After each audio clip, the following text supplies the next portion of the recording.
Psalms 15:1. Lord, who shall abide in thy tabernacle?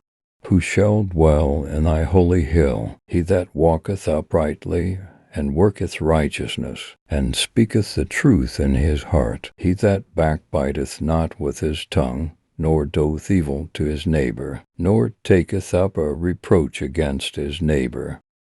In whose eyes a vile person is contemned, but he honoureth them that fear the Lord. He that sweareth to his own hurt, and changeth not, he that putteth not out his money to usury, nor taketh reward against the innocent. He that doth these things shall never be moved. Psalm 15 is pretty clear on how God expects us to live. It looks easy. So why is it that we have so much trouble keeping God's commands?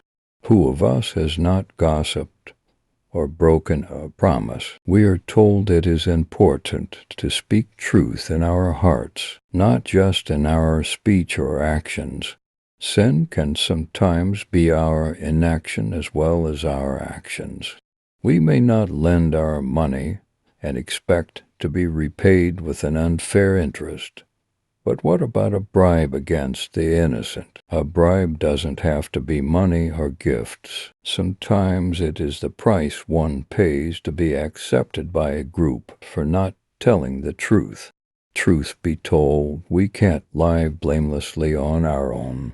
We need God's help. Some of the greatest saints have been the greatest sinners.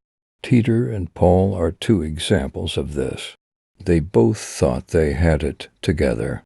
Peter had confidence in himself that he could be brave until Jesus was rested, and he gave into his fear to the point of betraying his best friend. Paul thought he knew what God wanted of him when he went about condemning the followers of Jesus.